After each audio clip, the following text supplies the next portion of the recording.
Good evening, everybody across the country. This is Full Court Press Live here from the Flame Boiler here in downtown Orlando on Church Street. I'm your host, Dane Thompson, checking with you in tonight.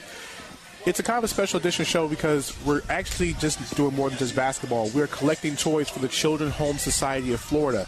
Myself, Paul Myers, Marc Johnson, and Zach Oliver, who I'll introduce in a second. You know, we're out here collecting toys for children out here. So if you're in the Orlando area, come by.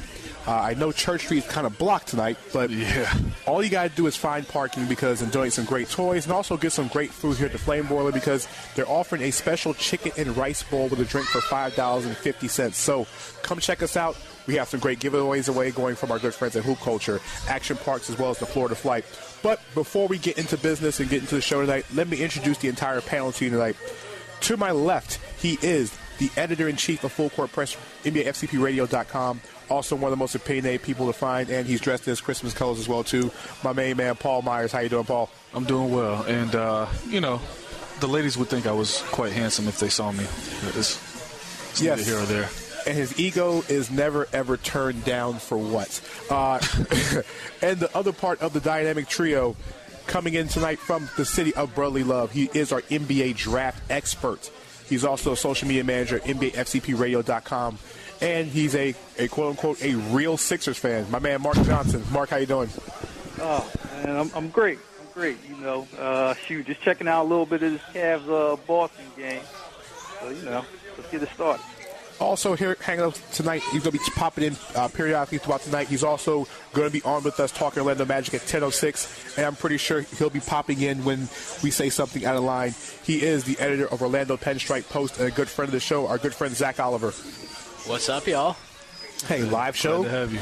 Live show. You know, we're downtown Orlando. So we also, before we get into business, let me give a big shout out to our good friends and Big Brothers and Big Sisters of Central Florida. For those who don't know who Big Brothers and Big Sisters are, their mission is to provide children facing adversity with strong, enduring, and professionally supported one-on-one mentoring relationships that change their lives forever for the better.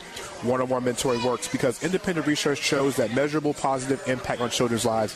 Next to a parent, a mentor is the single greatest influence on a child's life. Mentoring builds character, provides decision-making skills, increases self-esteem, improves academic performance, and graduation rates. For more information on how you can be involved in this changing at-risk child's lives for the better, please give them a call at Big Brothers Big Sisters at 407-478-2996 or visit them at their website. So take this down real quickly, www.bbbscfl.org. That's 4 B's, by the way. That's 4 B's, by the way. B to the fourth power. They donated so many toys tonight, so we want to give them a big shout out, as well as Preschool Sports for donating a whole bunch of bikes.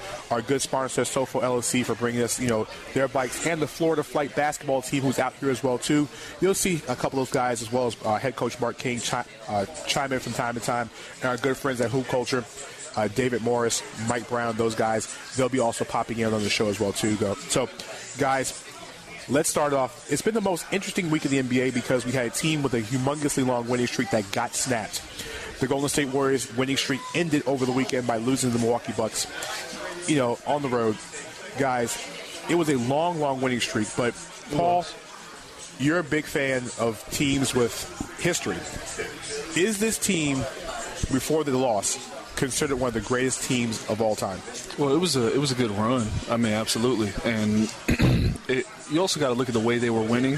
It wasn't, most of these scores weren't close. You know, they had a couple close games in there, but you know, at the end of the fourth quarter, they just pulled away, outclassed teams. A lot of it up and down, playing their style of basketball. So I would say that it was very impressive the way they were winning. Do I think that they're as good as that Lakers team or that Heat team? No, I don't know that they're as talented, maybe. But I mean, just the way they play, their style of basketball, it's very impressive and fun to watch. So I mean, yeah, you can put them up there with them, but I don't think they're on the same level per se. Marc, what do you think about that?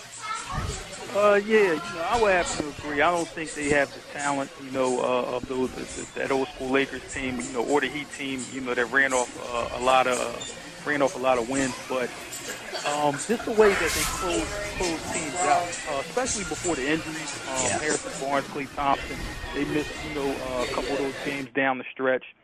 But I thought, you know, that team really, you know, when it was time to close teams out and they were fully healthy, they really, could close teams out. So I give them credit for that. Well, here's a question that both I want to pose to both of you guys. You look at Steph Curry, you look at what he's done as an individual.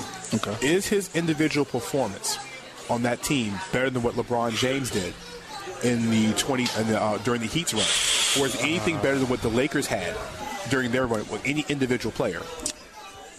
These are the comparisons that bug me a little bit. It's a different type of leadership and a different type of performing.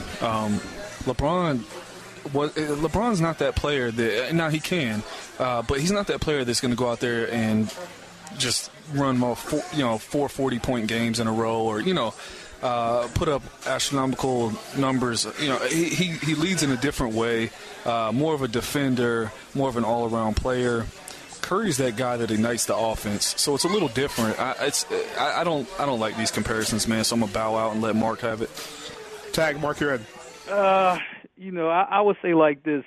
Just what Paul said. It's kind of different. And with all those guys and how they play. That Lakers team, I think they were just dominant all over the floor. At least for what I heard about it and talking to, some of the old heads in basketball. So. And that's what they would tell me about that win streak. With the Heat, we were able to see that. LeBron really just was all over the place.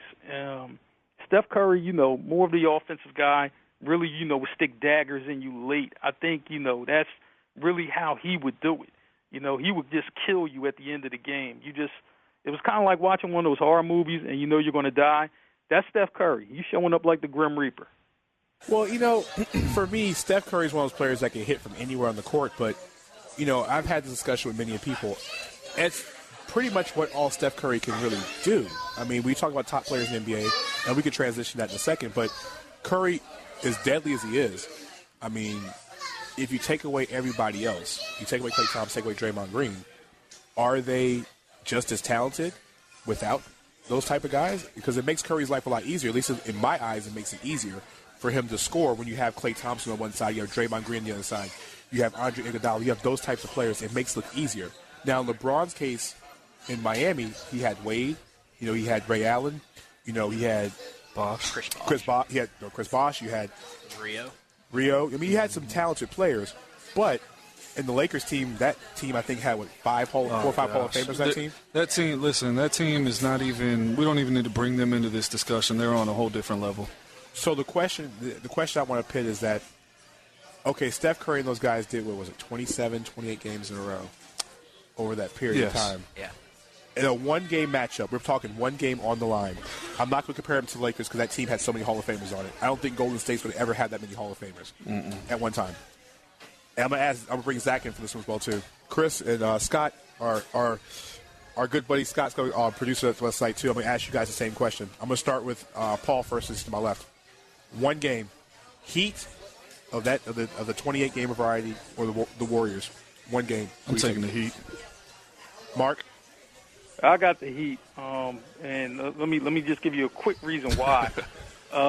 Golden State, they're getting back to the same thing that they have with Steve Kerr, where they weren't really utilizing the bench. So if you're not utilizing the bench, you're not taking advantage of what the Warriors really have. And since they don't do that, I'll take the Heat. Zach?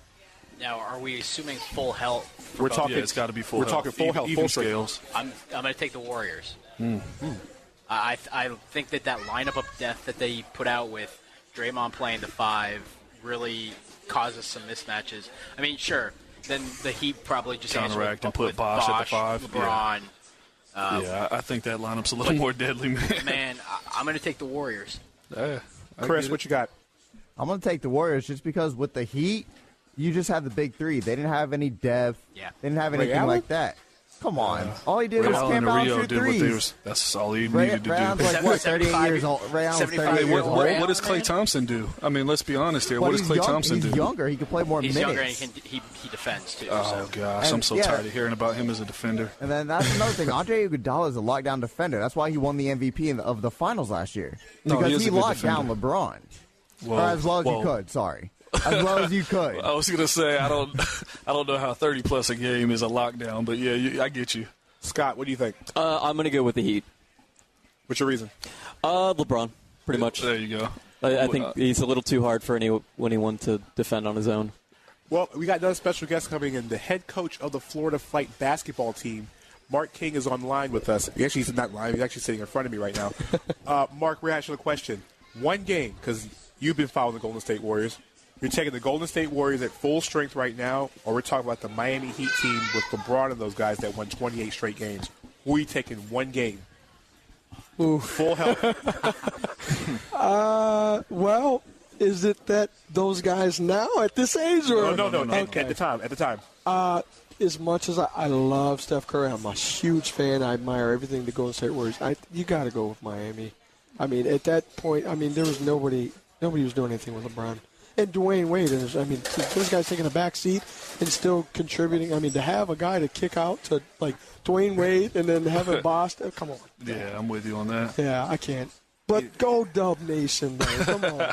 It's fun to watch them. Listen, if you're going to ask me who I'd prefer to watch, I'm going to pick the Warriors. I mean, they're fun, man. The way they play is how you want to play growing up. You want to run up and down the court and shoot the ball. It's not, hey, we're going to stop and do a half court. That's not how they play.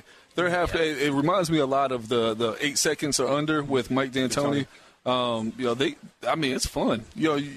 Now defense is at a minimum. I think their defensive philosophy is if we score more points, we've played good defense. So, of course, at the same time, then you've got LeBron who can just go and take over and score 20 straight. He can, like in a blink of an eye. Of course, Steph can do that and shoot from half court. That's the thing is they're going to be highlight reels. There's so much. Like I would take the Warriors, but I think that you have to give a little bit more respect to the Heat there. You know what? Watchability. You know what? Even though watchability for the Warriors, I kind of agree with the Warriors on this one. And I'm just going to tell you why. Steph Curry. And I'm not the biggest Steph Curry fan. When it comes to like being an elite you don't even have him in your top 5. I don't have my top 5. I know. I'll get that. I know I'm going to catch lightning rods. We'll get there. We'll get there. And I want everybody to call in. And I know I'm going to catch it for this one, but we'll open the phone lines up in a minute for this one. But even though I have Curry in my top 5, here's the thing: Steph Curry, and the fact I think the biggest X factor is Draymond Green. He is, because Green can play all 5 positions.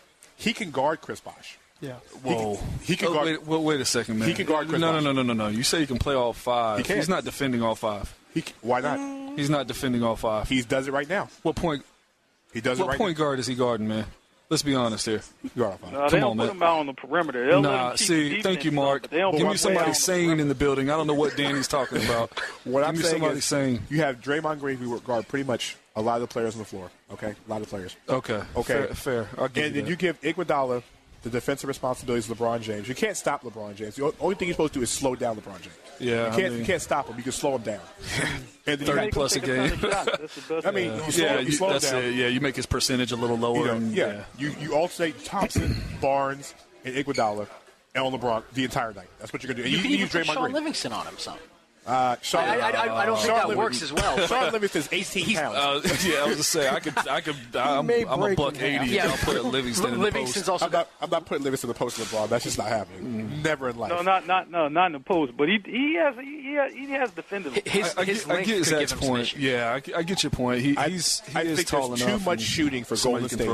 In a one-game situation, there's too many shooters for Golden State to beat Miami.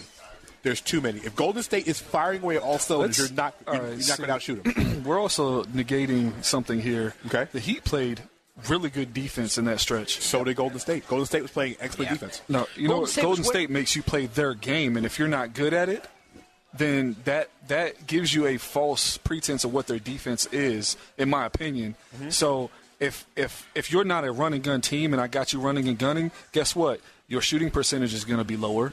Your points scored is going to be lower because now you're playing my game, not yours. You're not comfortable with it. Now, what's that do? That makes their defense look a little better, in my opinion. I'm not saying they're poor defensively, but I think that the numbers are